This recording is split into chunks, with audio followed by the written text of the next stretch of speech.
You are listening to the Blood Bank Guy Essentials Podcast, episode 029. So they're heritable, and so that means that they're carried on genes. The sequence of the gene predictably expresses the antigen on the red cell surface, and that predictability is generally highly conserved, meaning that you can look in small regions of the gene, of many of the blood group genes, and you can predict what the antigen expression is. Hi, everyone. Welcome back to the Blood Bank Guy Essentials Podcast. Thank you very much for listening. My name is Joe Chaffin, and I am your host. Today, I have a very special guest for you who is the brilliant, and I mean brilliant, Dr. Meghan Delaney, who is joining me from Seattle, Washington, where she serves multiple roles. We'll tell you about that in just a minute. You know, when you're learning blood banking, and really even when you've been around for a while, sometimes the concept of molecular testing or genetic testing of different blood groups can seem like a black box. It can seem a little confusing. It can seem a little overwhelming. There's lots of different options, lots of different things that can be done, from simple all the way up to very complex. And really the field is growing and changing super fast. And we can do things now that we never even dreamed of doing, even just a few years ago. And I'm so happy that Meghan is here because she is really at the forefront on the cutting edge of modern molecular testing in the blood bank. And she is here to guide us through her 7 practical uses for molecular testing in transfusion medicine today. I will tell you that this particular presentation is maybe just a little bit more visual than some of the other podcasts that we've had. It's totally fine. You can listen to this in your car, while you're running, whatever you want to do. But when you get the chance, if you're listening to this on the computer or when you get the chance later on, please go to the Blood Bank Guy website. Just go to bbguy.org/podcast and you'll find this episode. Meghan has been really generous with giving a whole bunch of slides for you to kind of see some of the concepts that she's illustrating verbally. So please don't hesitate to check that out. I think you'll enjoy it. The last thing I want to tell you is that neither Meghan nor I have any conflicts of interest that apply to this particular episode. So here is my interview with Dr. Meghan Delaney on 7 practical uses for molecular testing in transfusion medicine. Enjoy. Hi, Meghan, and welcome to the podcast. Hi, how are you? Doing great, thank you. I really appreciate you being here. I want to tell everyone a little bit about you and brag on all the amazing things that you're doing. So try not to get embarrassed for the next couple minutes, okay? Okay. Okay. Everyone, Meghan Delaney is an incredibly accomplished blood banker. She is currently an associate professor in the Department of Lab Medicine and Pediatrics at the University of Washington. She's also the medical director for the Immunohematology and Red Cell Genomics Reference Laboratory at BloodWorks Northwest. That lab does a lot of really great work, some of which we'll talk about today. And she also focuses on pediatric transfusion medicine and apheresis at Seattle Children's Hospital, where she's the medical director for their transfusion services. A lot of outside of that realm work that Meghan does, including a lot of work in developing nations with transfusion improvement and medical education. She serves as chair of several AABB committees, as well as a committee for the American Society for Apheresis. She's a member of the College of American Pathologists Transfusion Medicine Resource Committee. She is an associate editor for the journal Transfusion Medicine, and she's also on the editorial board of Transfusion, for goodness sake. You will see Meghan a lot in association with articles published in recent years by the BEST Collaborative, including at least 2 this month, last month when we were recording this, February of 2017, in the journal Transfusion. She is also the associate program director for the pathology residency program at the University of Washington. And Meghan, I'm already exhausted from reading your bio. How the heck do you do all this?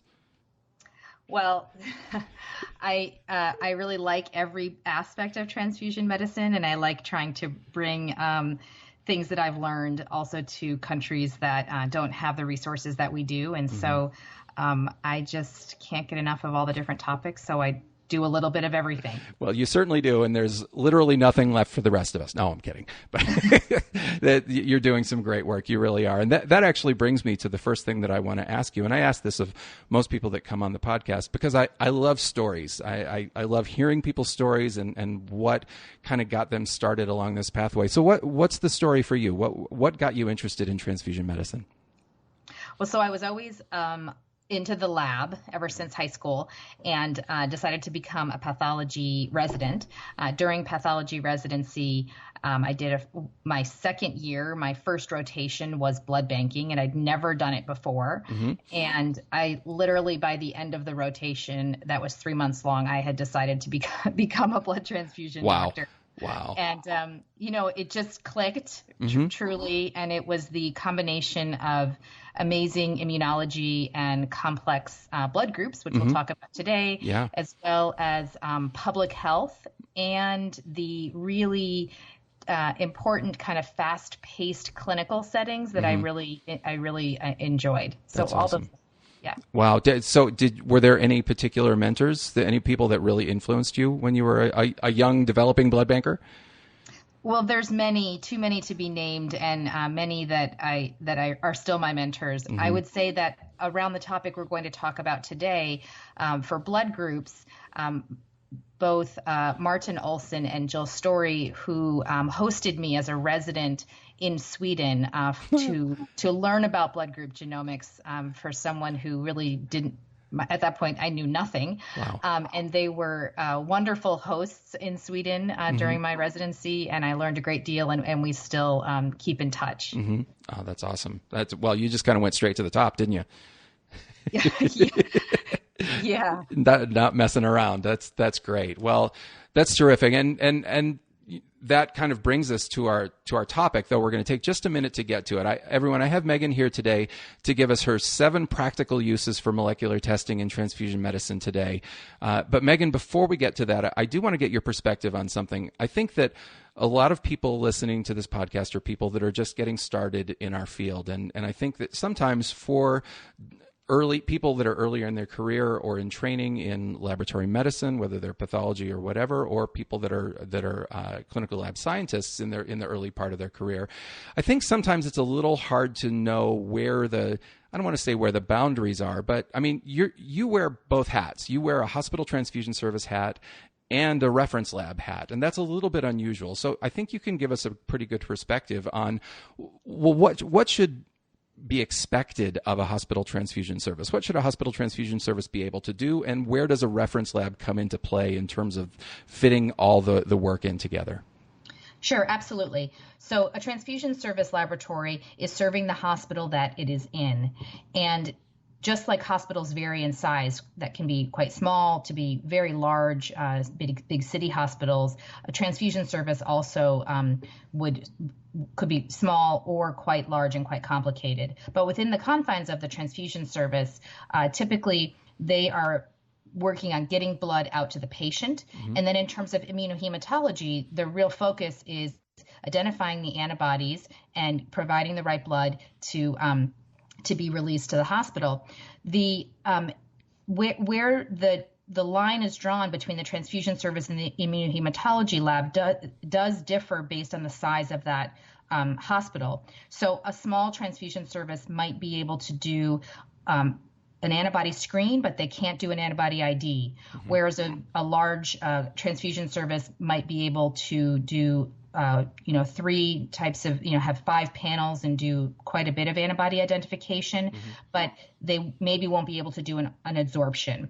And so wherever that threshold is, where that transfusion service can no longer do the additional testing, and that line is usually drawn by the staff they have available to them and the reagents that make sense from a cost perspective to continue to keep on the shelf within expiration. So whenever that line is drawn, anything beyond that line for that transfusion service would go to their immunohematology reference lab.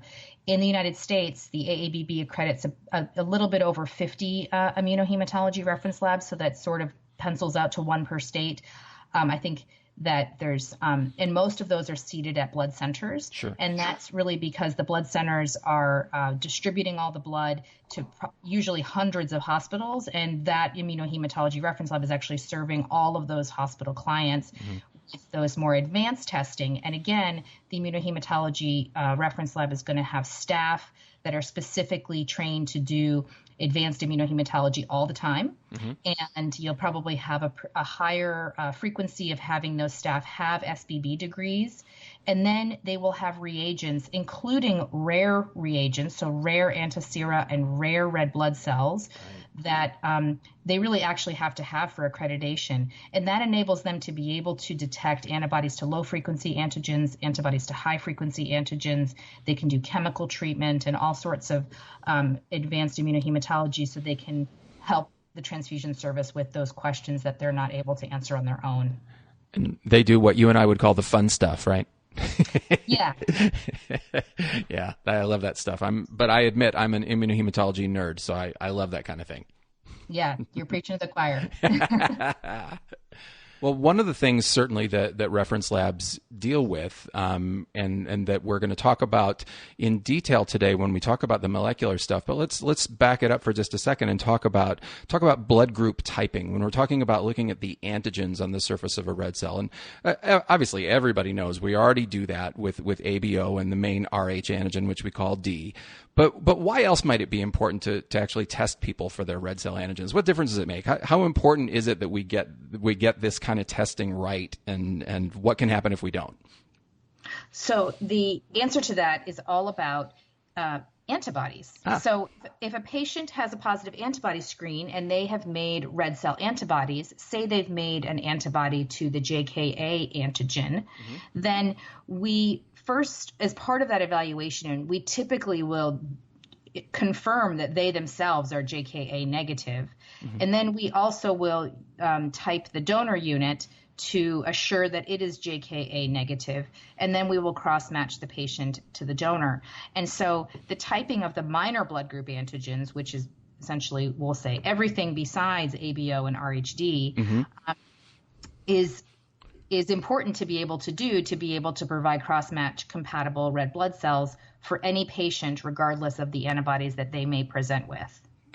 Got it. And the consequences of screwing it up? So back to that case, if you have a patient with a JKA antibody and you give them JKA positive red blood cells, then you can have a hemolytic transfusion reaction, which can range from laboratory hemolysis or even sometimes not even noticing that they had hemolysis, all the way to significant morbidity and very rarely mortality. Right. Okay. So, obviously, there are circumstances, important circumstances, when it's important that we do that antigen testing. So how have we approached this, at least historically? How have we done it in the lab?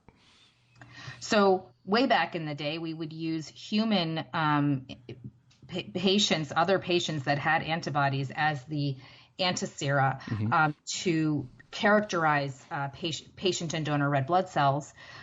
Currently, the most common way to do this is to use purchased antisera reagents that are made by biotech companies, and those are made in different ways, usually sometimes through tissue culture and things like that. And they make the antibodies, and then they package them, and then they sell them to the laboratories, the transfusion services, and the immunohematology reference labs buy these reagents and keep them on their shelves. That's the typical, most standard way to do antigen typing. Got it. So as we go through our talk today, we're going to talk about some places where that can be challenging in certain circumstances. So I won't get into that now, but obviously where we're heading is towards the use of molecular testing to make that determination, or at least to predict what antigens are present on a person's red cells. So Meghan, I know we're going to get into this in a little bit of detail later, but just kind of high-level overview for us now. What is it about blood group genes that makes this process well-suited to do molecular testing to kind of see or predict what antigens might be present? So there's a few different ways of answering that question. I'll start with saying that the blood groups are heritable. Back in the day, we actually used them for paternity testing and forensic testing. So they're heritable, and so so that means that they're carried on genes, and the genes are predictably express the sequence of the gene predictably expresses the antigen on the red cell surface. Okay, and that predictability is generally highly conserved, meaning that you can look in small regions of the gene, of many of the blood group genes, and you can predict what the antigen expression is. So what we would call JKA, you can look at a couple of places in the gene, and you can say reliably that the patient or the donor will present the JKA antigen. Got it. Okay. And so am I hearing correctly that you're not, in other words, you're not having to do the whole stinking genome to predict what it is. You can look at specific little parts and see little changes? So, yeah, usually, right? It's always more complicated than at first. So, yes. so the answer I just gave has a big caveat, and the caveat is that it's really important that we have and continue to learn about the blood groups and how different mutations or variants in those genes causes different expression. And so a lot of these topics that we're going to talk about in these 7 points, I'm going to be bringing those things out. But in general, if you are looking at one small position in the genome and you say that little position makes you JKA positive or JKB positive, if there's another, what you would say is a silencing mutation that's outside of the region you're looking, you will get your answer wrong if you only look at the gene. And so you do have to, there are some predictable silencing mutations that we can always be looking for because we know that they're relatively common, but rare is rare. And sometimes your genotyping and your serology will be discordant. And there's a higher likelihood, or it's very possible, that there's something else affecting the expression of that gene that was not in where you're looking in your DNA test. Okay. So would you say, and I'll just, I'll go out on a limb here, Meghan, you can shoot me down if you want, but would you say that some of among the more famous ones that have kind of that relationship are, well, you mentioned JK, so that there is one for that, but there's also a pretty big one and well-known one for the Duffy blood group system, right? So that's right. So there is a relatively well-known silencing mutation for generally the Duffy B gene. There is a lesser known, but not that uncommon one for KID.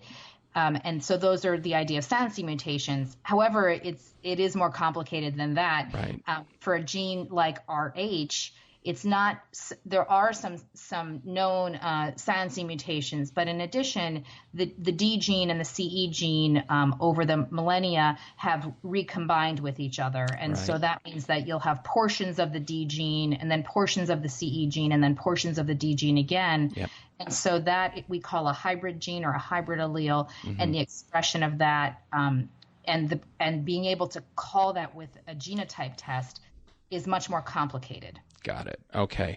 Well, so before we hit the 7 points, Meghan, I want to make it clear to everyone, and I think you've already kind of alluded to this a little bit, but molecular, when we say molecular, there's not just one meaning to that. There are at least several different ways that we can do that kind of testing. And I was wondering if you could just take us real quickly, high level, through the basic types of molecular testing available to us, at least in the United States today. Sure. Yeah. So, they really fall into how I've already kind of described some of the issues with the genes. So, for what we're doing in the first time we do a genotype is a SNP-based or single nucleic acid polymorphism, or a small position in the gene for the different blood group genes that we're looking at, to call those highly preserved, conserved areas of the gene. And so that's, we would call that SNP typing, and it's often done by PCR. Sometimes it's done by platforms that you can actually purchase from manufacturers, and there's a couple available in the United States. The second category is what I would call lab developed tests. This is where the laboratory themselves designs their primers, or in other words, targeting a certain specific region of the gene, and you can then design them however you want, and you can look for whatever gene that you're interested in looking at. Those are usually done by laboratories that really focus on blood group genes, and so blood banks might have that want to do genotyping might have purchased a kit, like I mentioned before, but they might not be building their own assays like I just described. Mm-hmm. So those are two big categories. And then the third is the least commonly done, although with advances in genomic medicine, it tends to be done more, is genetic sequencing. And that's when you actually sequence larger regions of the gene. And the reason to do that is really for those genes that just looking in small positions is not going to be enough to get your answer right. Mm-hmm. And so the times that we would do sequencing most commonly in my laboratory are for the RHD or CE genes or the ABO gene. Mm-hmm. Okay. Well, there's a lot more that we could go into there, that's for sure. But this is just designed to be an overall kind of big picture look, and I want to make sure that we give you plenty of time to do our 7 practical uses of molecular testing in transfusion medicine. And I've heard you talk about this before.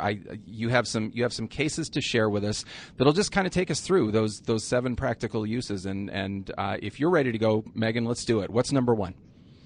So case 1 is a woman who's healthy and recently delivered a healthy baby boy. Mm-hmm. She had a hemoglobin drop after significant postpartum bleeding, and her medical record shows that she's group A RHD negative. Mm-hmm. So the obstetrician orders 2 units of red cells, and the transfusion service supplies 2 units of group A RHD positive red cells. Okay. And after the first unit is started, the nurse calls the transfusion service worried about a missed transfusion event. So the question is, what is happening here? Boy, this sounds like a board's question to me, Meghan. It could be. It certainly could be. I mean, yeah, this is a kind of a classic situation. Go ahead. I'm sorry. I didn't mean to interrupt. No, it's great. So the answer here is based on both blood group genomics, but also based on how medical services work. Mm-hmm. So the key here is that the woman, when she was pregnant, she had her blood typing done through her doctor's office, which probably sent the sample to an outside laboratory. Mm-hmm. And then when she presents for delivery inside the hospital, her tube of blood type and screen at the delivery goes to the hospital-based transfusion service. Mm-hmm. And those 2 laboratories, just by chance, are working with different agglutination testing for their RHD typing. Mm-hmm. And so in this case, what is the cause is really is that the woman herself, when we do testing with different antisera, we might see that certain antisera would maybe pick up that she's D positive and others may not. Mm-hmm. But if you do the week D test, right, serologically, she would it would be positive. And then if you genotype her, mm-hmm, then which for week D in this case, mm-hmm, find that she, first of all, carries 1 copy of the D gene and that she is weak D type 3. So weak D type 3 is common in European cohorts, and it's a single change, mm-hmm, that codes for decreased expression of the D on the red cell surface, and certain antisera may not pick it up. And so the discrepant typing is because the different antisera differentially pick up the very low expression of D on her red cell surface. Right. But the reason is because of the D, her RHD has a small change in the D gene, mm-hmm, that codes for what we call weak D type 3. Got it. So Meghan, I last year I did an interview with Connie Westhoff talking about a paper that I know you were heavily involved in as part of your work with the CAP transfusion committee on what to do in these settings, the integration of genotyping into unexpected D results, basically. And this is obviously one of those scenarios where that fits the bill of what we were talking about there. So we don't need to go into extraordinary depth on this, because I would refer people to that nearly hour-long conversation with Connie about that. But I wonder if you wouldn't mind summarizing. So you get this scenario where you've got some kind of a discrepancy, or it could also present obviously as someone who tests in a very weaker than expected manner for D, and in other words, they're like a 1+ when they should be very strong if they really are D positive. And you guys on your committee came up with kind of an algorithm that I think is awesome. Again, we've talked about it before, but I would love it if you could just summarize it for us one more time. And that weak D type 3 especially is something that really falls into that into those recommendations pretty nicely. Yeah, absolutely. So Dr. Westhoff, myself, and a number of others all participated on a consensus committee that included many people from different organizations to determine how to deal with weak D blood types. And briefly, there are many different genetic changes that can make you express D at lower levels on your red cell surface. The real question is, can if you have one of those blood types, can you yourself make anti-D, or are you really more like an Rhd positive person who shouldn't make anti-D? And so after reviewing everything that was known, we came to the consensus that if you are weak D type 1, 2, or 3, which are prevalent in people of European descent, then you should not make anti-D and can be treated as D positive. The important other piece is that if you are not weak D type 1, 2, or 3, and you're something else, a different type of genotype, then you could make anti-D, or we don't have enough information to know at this juncture.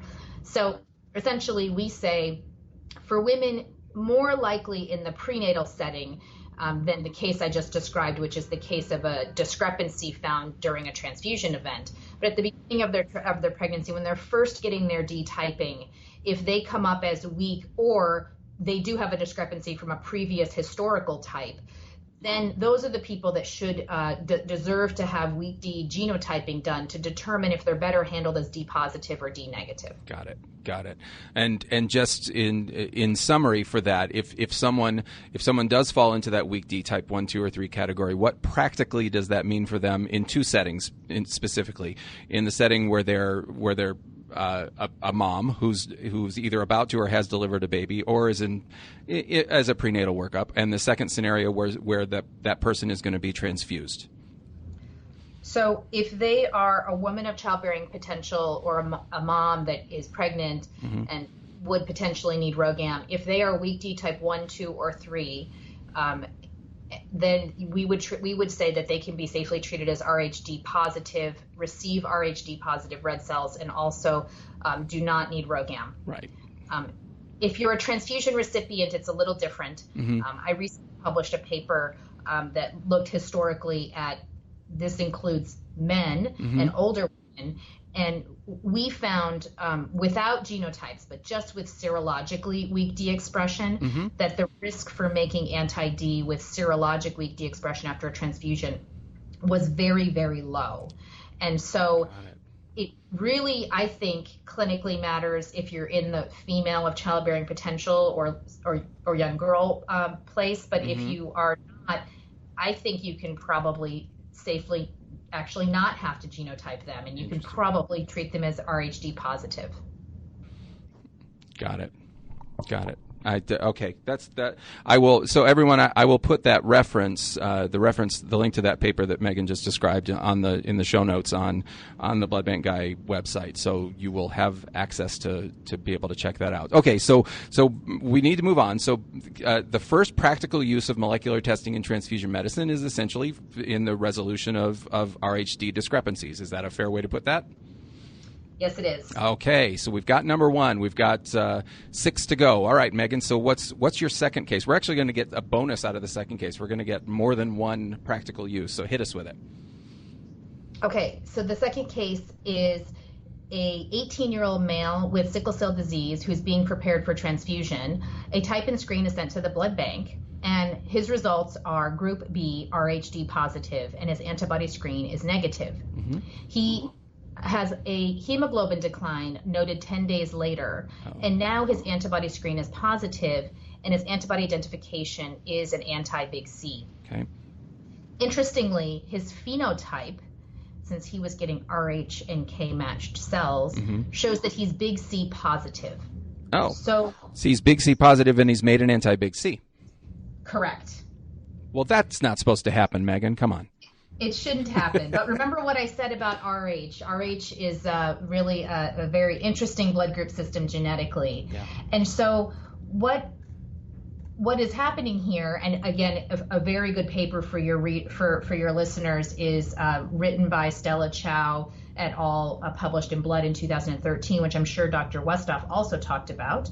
And this paper looked at patients that are a large cohort of pediatric chronically transfused sickle cell disease patients, and they got Rh and K matched blood. They also racially matched their donors to them. And then they looked to see if they made antibodies. And unfortunately, the paper is very important, but really shows how far we have to go. 58% of the chronically transfused patients in this cohort were immunized. And in fact, 38% of unexplained Rh antibodies, the patient was antigen positive. So similar to this case. So what's causing that is that the Rh blood group system has D and CE are the two main genes that we think about. And in evolutionary terms, they have recombined. So they've mixed together in different times their exons. And so the gene might have a bit of D and then a bit of CE gene and then a bit of D again at the end. And so that is transcribed and then put into the membrane, trafficked to the red cell membrane. You can imagine the extracellular loops of that new protein are not the same as a wild type D or a wild type CE. Sometimes we call them traditional or reference. So, and those new epitopes essentially code for a partial big C, which is similar in idea to a partial D. So the epitope expression is actually slightly different. And so the antisera sees this region of the protein as big C positive, but yet it's different enough that the patient can make anti-big C. Got it. So it kind of looks the same, close enough anyway when you're testing it serologically, but it's different enough that it causes an immunologic reaction. That's right. Got it. So for this patient, the classic story that I'm describing is that of a delayed hemolytic transfusion reaction. But the reason for that is this underlying genetic difference that we often refer to as a hybrid allele, an Rh hybrid allele, and that denotes that recombination event that I just explained. Okay. So Megan, let's talk about that for just a second. So let's imagine that we're trying to manage that young sickle cell patient, and we've been and forgive me if I'm taking license with your case a little bit, but we've been matching him for Rh and Kel. And so we've got now all of a sudden he's having a delayed hemolytic transfusion reaction. How does molecular fit into that? How can we use it to help figure out what's going on? So the way that we approach sickle cell disease patients is that because of this, which is actually up to 24% of C positive sickle cell disease patients will have this genetic change, is that if you genotype them, you can get hints, or if you sequence, you can get the full answer if they have this underlying genetic change. Right. And if they do, even though they're C plus serologically, you're going to preferentially give them big C negative blood. Now for this patient, he just made the antibody, so the answer is clear. We have to give him big C negative blood now.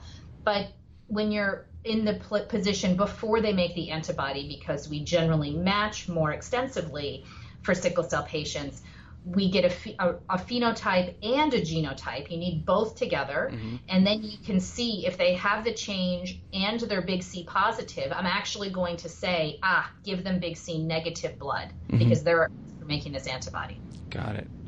Okay. Well, and so let me perseverate on that for just a second and change the scenario just a little bit and throw this curve at you. Let's take the sickle cell part out of it, and let's just say that we had nothing on this patient previously, and all of a sudden this patient pops up with a new antibody that we didn't know about, and we're going, oh wow, what's going on? Is there a way that molecular could help us in that setting in a recently transfused patient when we're trying to figure out, well, what is this patient's actual, what antigens is this patient actually carrying? Yeah, absolutely. So in any patient, not just someone who we have potential suspicion that there could be an underlying variant, in any patient, if they're recently transfused and they're making antibodies, or they've been transferred to you and now you need to figure out what antibodies are there, the part of that evaluation serologically is to do a phenotype. But if they're recently transfused, your phenotype is going to be mixed fields because they have donor cells and their own cells. Got it. And so especially when there's multiple antibodies and you're really trying to have that phenotype to help you with your rule outs a bit, what could they make? Then doing genotyping, which I call this one a technical indication, because normally I would do a phenotype in this setting. I can't get it done because of mixed field. If you do a genotype, all you need is the Buffy coat. You just need the sample of DNA from the patient, and then you can get a phenotype from which we call a predicted phenotype from the genotype, so you can proceed with your evaluation. Got it. Okay, that's such an important point to recognize that. And there are, obviously, you and I both know there are some serologic methods that we can use to try and get the patient's cells, such as harvesting reticulocytes and things like that. And that in the right hands and experienced hands, that can work fairly well. But even so, molecular is such a great tool in that setting. Yeah, absolutely. And we use it extensively in that setting, to just complete the work that we already would have need to get done. And this is, I call, a technical indication for it, because it's not necessarily looking for some of the recombination that I just described. Okay, Meghan, that's awesome. So we've covered 3 of our 7 so far. We've done resolving RHD discrepancies. We've done the really complex issues in sickle cell disease patients, and testing recently transfused patients. So what is the 4th practical use of molecular testing?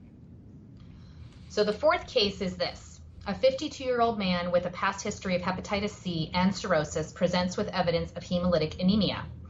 His blood type is group O RHD positive, and his antibody screen shows a panagglutinin. The DAT is positive for IgG and C3. So in the transfusion service, you need to find blood for this patient. And so how are you going to do that? So the ways to do this there's not one way to do this. There's more than one way to do this, but molecular can be an important tool in this setting. So one way to do it is to do an adsorption, and when no underlying alloantibodies are present, then you can use any unit that is ABO and RH compatible. Another way is to, on the first time, do an adsorption, and then provide antigen-matched cells for the common minor blood group antigens to potentially prevent future alloimmunization, and not only that, but prevent the need for future adsorptions, so long as you know that you are the transfusing facility and the patient's not getting transfused elsewhere. I got to stop you there, because that is so important, and so many people miss that. Let's hammer that home, Meghan, because that's really important. So you're saying that if you're giving the patient blood that's negative for everything that, at least potentially clinically significant stuff that you know of that he or she could make, then you don't have to do an auto-adsorption each time? If you agree that that's your policy, yes, that is the case. Yes, this is ultimately it is ultimately up to the transfusion service medical director of what they want to do. Got it. Having practiced in a few places, I've seen it done different ways. A survey study that I worked on with Dr. Alyssa Zyman, together we did with the Best Collaborative, did a very extensive literature search and survey around practice around this issue and other issues with warm autos, and found that practice is highly variable. Yeah.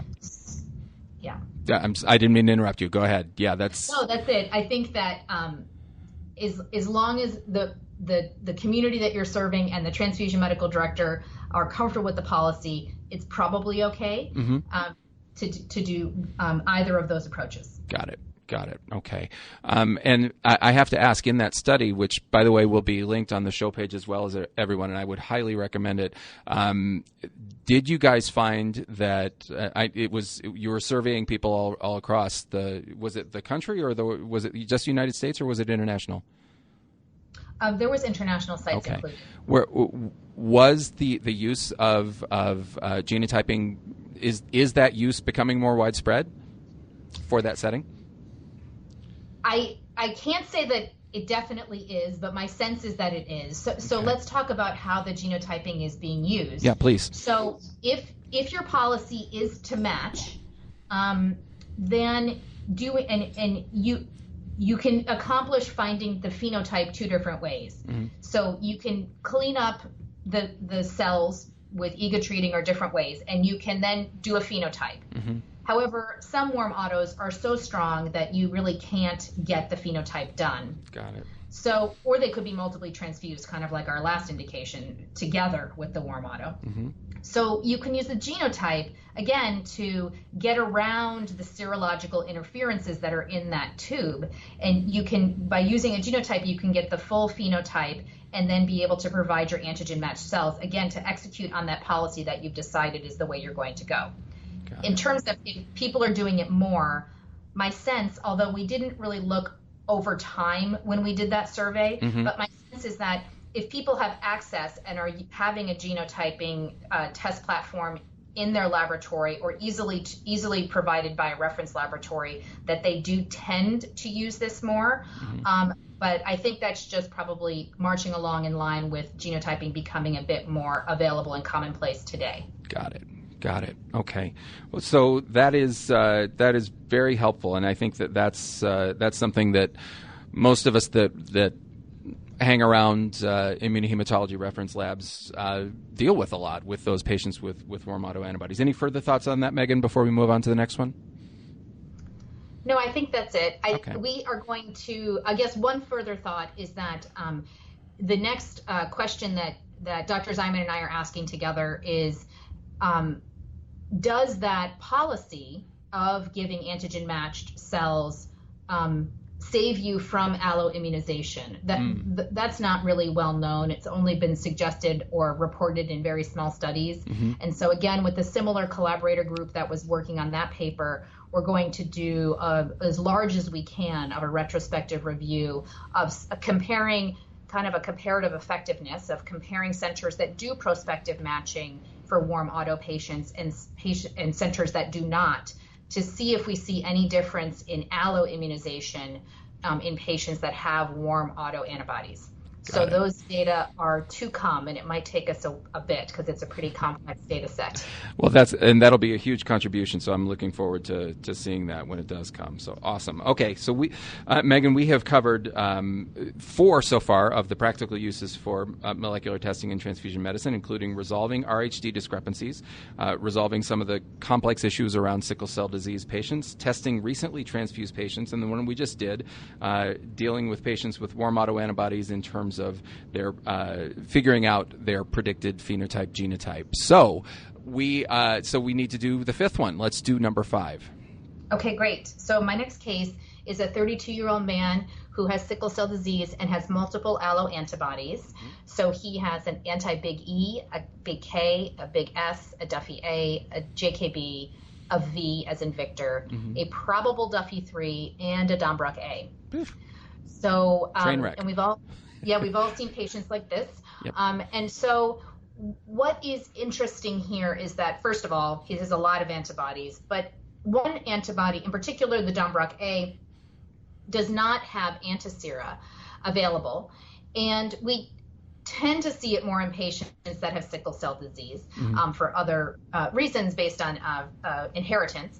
But we can't both confirm that the patient himself is Dombrock A negative because we can't type him. Mm-hmm. We also can't test donors with, screening donors with serology because there's no antisera. Mm-hmm. And so what this kind of issue gets into is that when you compare the commercially available platforms for genotyping that are available, as I described at the beginning, they have a number of antigens that do not have FDA-approved antisera.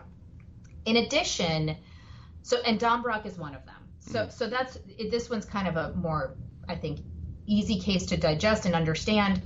But the other thing to think about is that when you compare what a laboratory might have for serology, all reagents expire, and certain serology reagents you're going to have at your disposal, depending on the size of your lab, because you use them all the time. But if you have access to genotyping, you get so much more information in one test about that patient's phenotype or donor's phenotype that you won't get from the common serology reagents that you have on your shelf. Even sometimes, if there are some available, you might decide that you're not going to have that one because you almost never use it. Sure.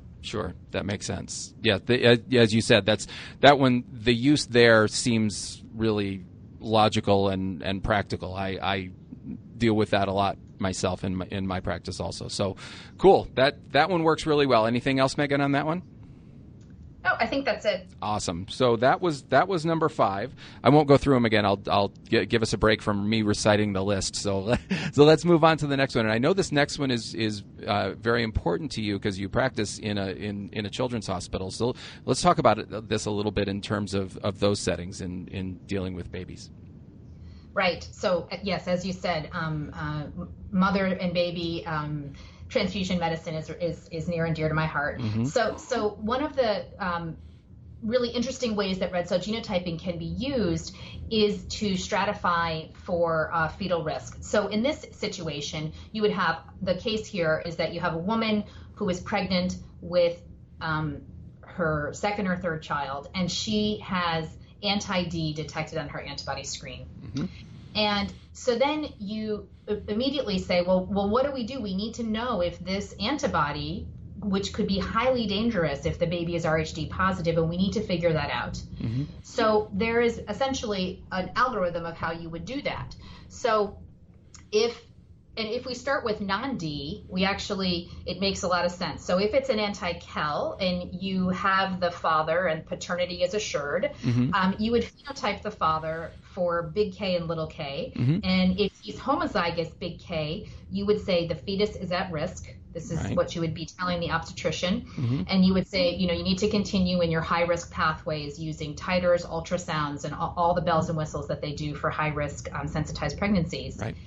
If the father is heterozygous, now you have a 50-50 chance that the baby is positive or negative, and you would want to do fetal genetic testing.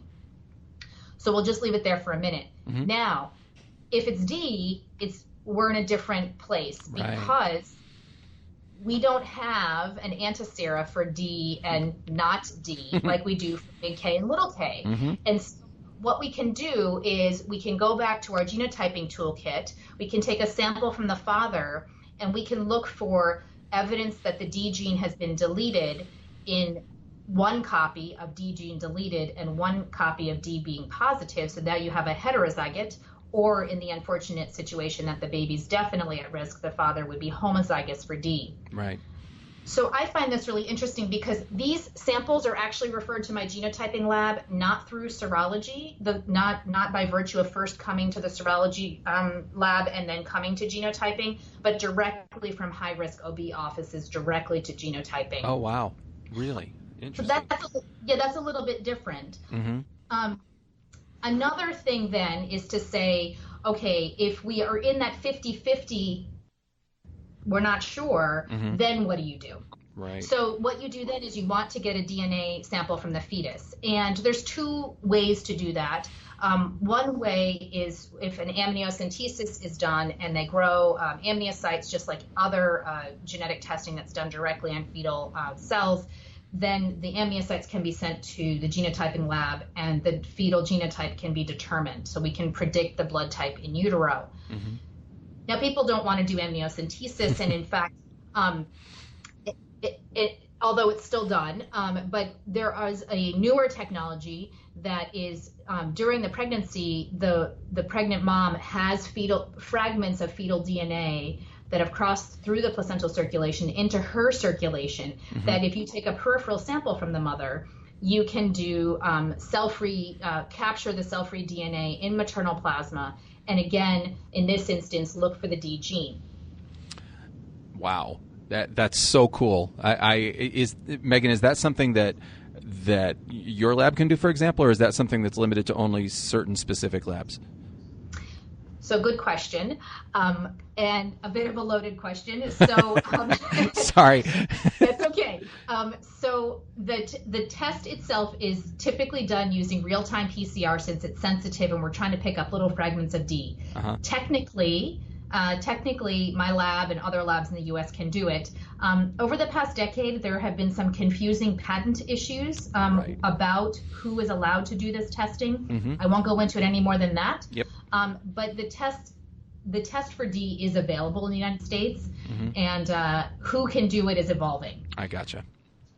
You walked that line very well, by the way. Thank you.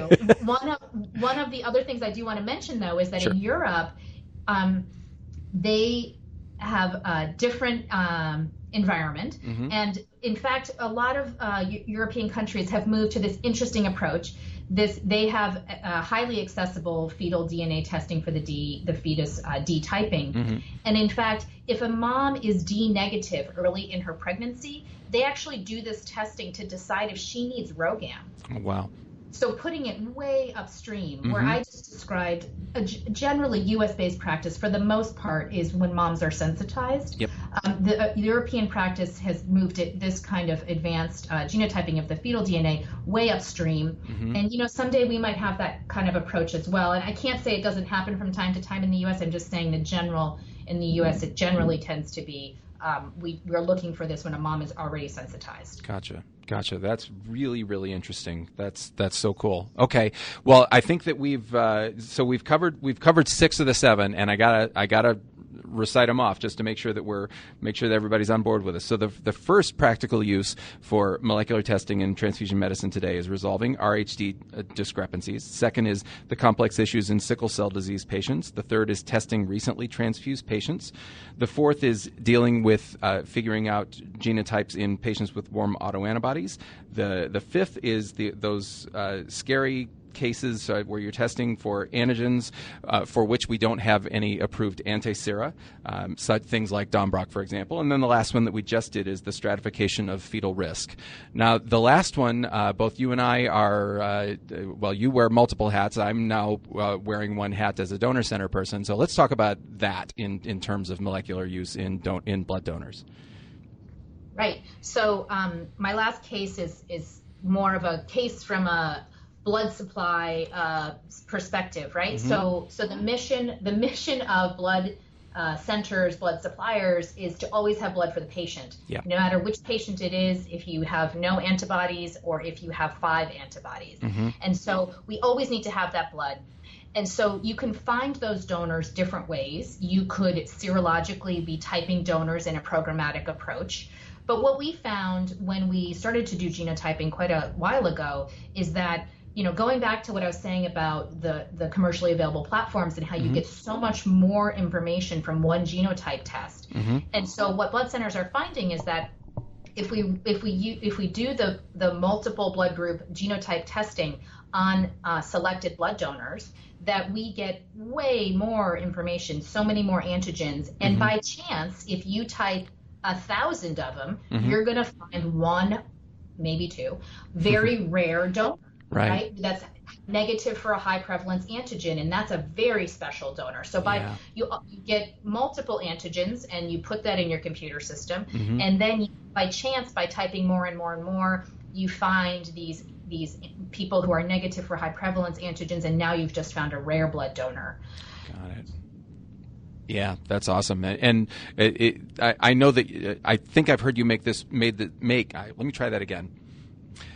I think I've heard you make this point before, Meghan, that when the more people that you do this on, the more likely you are to find a scenario where you can, rather than having to dip into your frozen blood supply, you could potentially have something liquid either on the shelf or quickly collectible from if you've got donors that you know their types like this. Yeah, that for anybody who's ever dealt with frozen blood, it's a bit of a headache.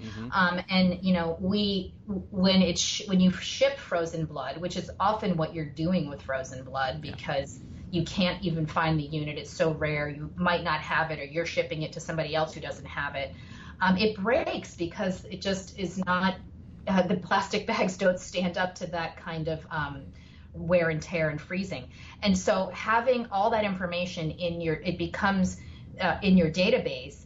And then by chance, if you cultivate those donors and test enough, they will hopefully be liquid in your midst when you need the unit. And if not, like you said, you've got them on a call list so you can call them in. I think that it's really, I think most blood suppliers in the United States now do genotyping.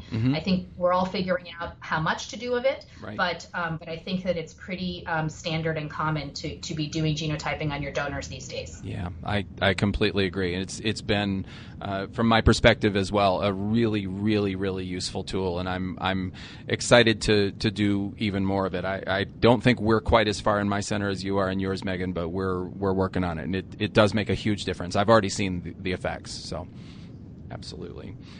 All right, well, so Meghan, we have gone through all 7. That's outstanding. The reason I wanted you to do this is just because, as I said before, I've heard you speak before. I think you have a really, really practical approach, and I think that you've given us some kind of real world rubber meets the road type examples that really all of us can take into our day-to-day practice, and that people who are learning about this kind of stuff will really have something to hang their hats on moving forward. So, before I let you go, do you have any last thoughts for us about your feelings on whether molecular is here to stay in blood banking? So first of all, thank you very much for having me do this podcast. It's been really fun, and I'm excited that people will get to think about genotyping in the 7-point list that we've just done. In terms of is it here to stay, I think that's a definite for sure. Yeah. I think the question is, what does next generation sequencing mean for blood groups? I don't have the answer, but as more and more people are getting their whole genome or all exons sequenced, and we do it more and more in the setting of cancer therapies, blood typing is very important, especially for patients with cancer, and people are also very interested in this. And so how that is going to fit together is a big question. Here at University of Washington, we've been, working and thinking about these ideas. And I think that that's our next big question. But in terms of the clinical labs, that's more of the future. But in terms of the clinical lab, I really do feel like it's a tool. It's here to stay. And I do think it's important for people that are doing genotyping to or sending for genotyping to keep in mind that issue that you brought up, is that not all genotyping is the same, and how it's done gets you different answers and different levels of clarity about what you're dealing with. And I think it's, as you said, my approach is pragmatic. I think it's important to right size what you need and what you do, so that everybody, at least today, probably doesn't need every next generation sequencing, but right now, maybe today. And so I think that's evolved. That's the fun part that's evolving. And as it gets more commonplace and gets cheaper and easier to do, which is already going that way, I think it's just we're gonna keep learning from it as well. Well, Meghan, you are the best. Thank you so very much for doing this podcast. It has been a huge honor for me to have you. Thank you. Thank you very much.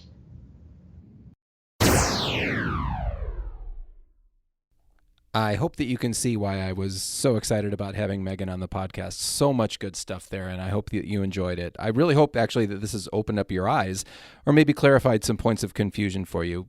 In the end, molecular testing is a whole new frontier for us, and there's a whole lot of possibilities and a whole lot of great places that we can go with this. So Again, thanks for listening. I do have a ton of great guests planned for the upcoming months, as well as lots of fun topics coming. The easiest way to stay in touch is to go to bbguy.org/subscribe and just get your name on the mailing list so I keep you posted on everything that's coming. So until next time, again, thank you so much for listening. And as you go through your day, I hope that you smile. I hope that you have fun. And above all, never, ever stop learning. Thanks a lot. We'll catch you next time on the podcast.